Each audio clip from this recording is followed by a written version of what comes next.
I'm Corrine Holtz, and I'd like to welcome you to the East Benton County Historical Museum.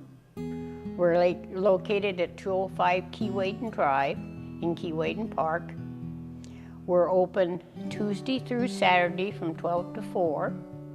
And we really enjoy having people come in and see our little museum. We're hard to find, but it's open to the public to enjoy.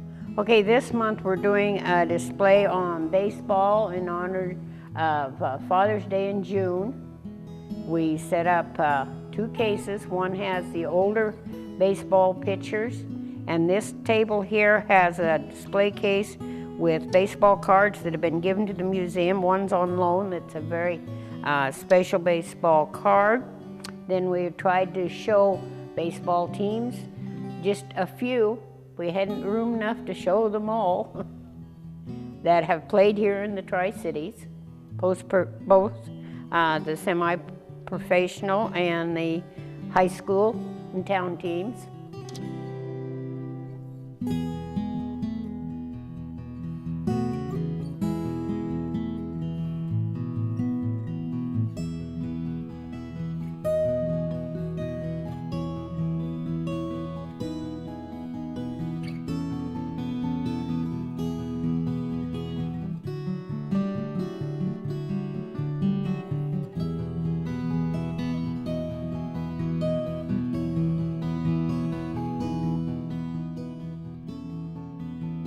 This is our antique doll display. We have a lot of lovely dolls that 2 of them are character dolls that originated from Germany. And this little doll, the porcelain doll there, belonged to the Alda Smith family. We were fortunate to have it. We've got some old teddy bears, doll leashes, something for everyone. A Gerber baby doll. Okay, what we've done here on this side of the museum is we set up 4 rooms trying to display the type of clothing that was worn, the items they used in the early days. They didn't have electricity, so we've got the kerosene or coal lamps. We've got a brass bed and trunks. The garment at the back is a 100% wool swimming suit, dates about 1920s. We have a great quilt display throughout the museum.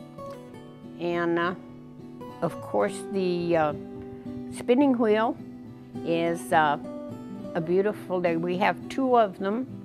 That one there, if you notice on the front of it, we've got some flax to show what type of they used to spin their thread out of, and the stockings there, the lady spun the thread, made the stockings, and they date back over 100 years. This is our parlor, or our be a family room today. We have a square baby grand piano, a floor model radio, and a Victrola in one corner. Then we took the front and tried to show the type of toys young people played with in the early days. Lots of dolls, old cameras. Tried to find a little bit of things that would interest just about anyone. The rag rugs on the floor, or homemade rugs. The baby grand piano dates about 1850s. The little George Washington doll, there in front of the chair, the coat and the shirt dates back over 100 years. And the lady that gave it to us wore it for Washington's birthday on Romper Room. It was an old TV series. We are displaying a bunch of dishes. That was the way they were displayed a lot of times. Very ornate and beautiful dishes. The tea set on the table dates to 1886. It was a wedding day present from Val Wright's great-grandparents. The gown on the thing here is a blue waltzing gown. The shawl around it is an Iranian shawl, and the design in it is gold hand pounded into the fabric, gold leaf pounded into the fabric. The little dress here is made out of parachute by Mrs. Mark Moulton for her granddaughter, Ethel George, her Sutton George. All right, we wanted to show them what the mothers, grandmothers, great-grandmothers used in the early days in the kitchens and providing food for the home. They generally cooked on a wood stove, and they had their flat iron, no electricity. We have a lot of fun with the little item on the corner over there because most people don't believe it's a toaster. It's an early day toaster. Then the next thing to it is an early day electric stove, one of the first type out with just 2 burners. In front are 2 cooking kettles. Then the table holds a variety of items. Okay. There's a electric toaster that sits on the far corner. The loaf of bread and the jelly roll. In the front of the table is an actual loaf of bread and jelly roll that is preserved. This lady, local painter, wanted to paint a photo or picture, so she baked her bread and jelly roll, set it on a shelf, and it mummified or petrified, however you would say it. And it's an actual loaf of bread and jelly roll. Okay, this is the cord to the electric iron, one of the first electric irons. And you'd unscrew your light bulb, because there wasn't wall receptacles in the early days. You'd unscrew the light bulb, screw the electric iron in, and that's how you ironed your clothes. There's 3 types of butter churn. The wooden one with the handle that you turned around and around with the paddles to make butter out of cream. The other 2 are these type, and they had a plunger that you plunged up and down. The butter paddles there squeezed the water out of the butter, and these were butter presses that formed the butter into cubes. His work through 1907 became a pastime, one of the country's first wringer-type washing machines. His company became Maytag. Maytag continued to improve the pastime. It was called a pastime. In 1911, they switched to electric motors, and in 1914, the company offered a gas-powered wringer machine for households without electricity. We have an assortment of older type business machines, 2 types of dictaphone machines. Then that is a file cabinet that closes and locks. An adding machine, one of the very first teletype machines in the area. Then we have old typewriters. The one on the far there is a postal typewriter. These are stenographic machines. We even have a laptop. It's an old, one of the first laptops. We feel they are changing so fast that it would be interesting to put it in. The bags on the chair are leather pouches that mail and couriers had carried material in. This is a desk out of an auditor's office. Okay, we donated this corner of the museum to doctors and dentists. Dr. Spalding, Dr. DeBitt, and Dr. Campbell were all doctors here in our area. Dr. Kerr. We show in this case the black bag that the doctor carried with him, and a lot of his instruments. The machine in the corner is an ultraviolet ray skin machine. The stuff in the far back there you would find in a pharmaceutical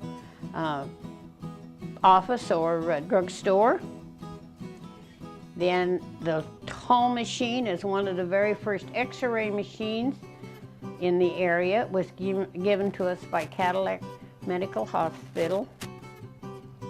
The case here were instruments used by chiropractors and doctors that operated on your bones. Okay, the items in the far case were used in a dentist office, the type of equipment. Then the dental office in the corner was given us by Dr. Campbell and his family.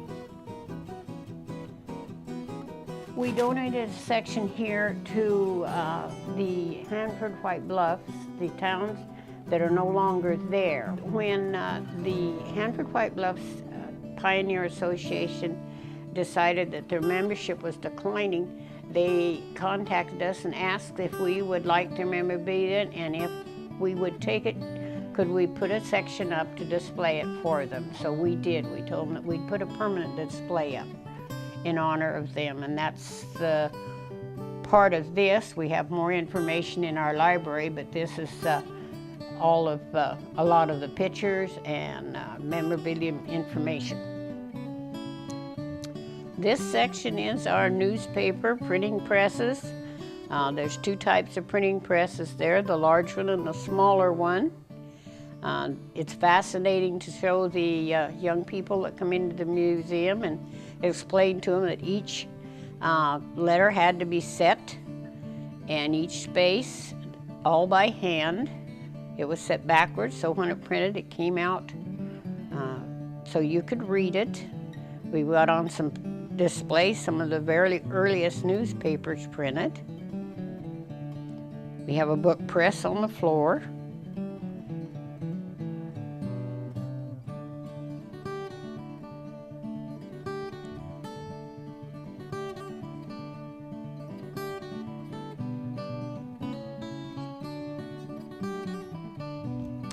Okay, we have a large musical section. A great deal of all of our records were donated to us by Kona radio station. It was one of the last public-owned radio stations, and when it closed out, they gave us their a bunch of their records. We set up a display with the TV on it because they have changed so drastically. We call that one our Cyclops. It was a Philco. In 1959, they were popular. The display there is Keeper Radio, and the disc jockey was Lloyd Amon. He was called the Kona Cowboy in the early days, and he had a popular radio station. The two machines, the one on the back, there are two types of music machines. The one on the back is called an Ambrolia. It uses a cylinder type to play the music, and then this is a Pathé, one of the earlier record players.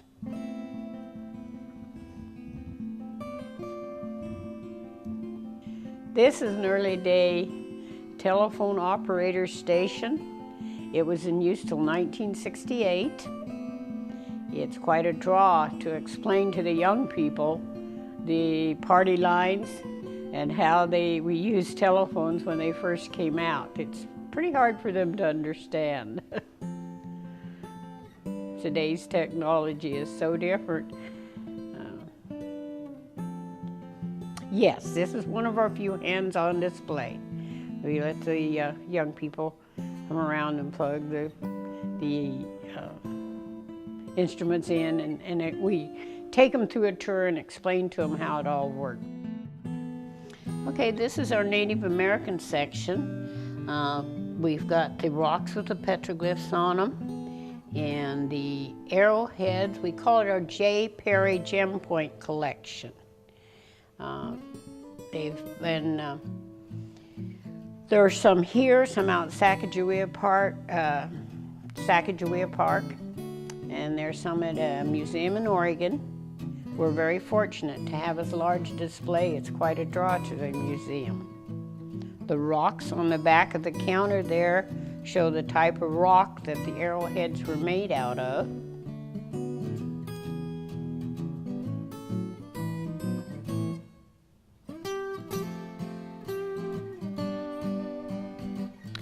This is our permanent Kennewick Man display. We felt that we needed to get a display up to tell a story about Kennewick Man. He was found along the banks of the Columbia River in 1996. We got the casting of the skull there, and in the case to the side is an actual casting of the real skull before the government took it. We went on eBay and got bones, and the gentleman that set up the display for us put a patina on them. We wanted people to realize they found the whole skeleton together. In fact, there is a photo on the wall here of the skeleton, the actual skeleton. It's interesting, if you look real close at the skull, he has all these teeth and no cavities. That's an artist's conception of what they think he may have looked like. The pictures there on the table are when it actually was found. Okay, that's a replica of an 1890 Holt combine. The replica was built by Henry Smith. It took him 750 hours to build the replica, and it is to scale. It's just a wonderful piece showing how they combined wheat on the Horseheaven Hills in the early days. We dedicated one corner of our military display to our fallen heroes from Benton County, East Benton County, and the whole Benton County, really. Then the board on the back there, we tried to find a lot of the pictures of servicemen who served in the service. Most of those are World War II there. We have World War I over on the other side here. The uniforms have all been worn by a local service person from the area, and they tell a story in themselves, we feel. We thought we needed to dedicate a place where we could put out information. It's a very popular part of our museum, and it continually grows. People are bringing things in to us all the time.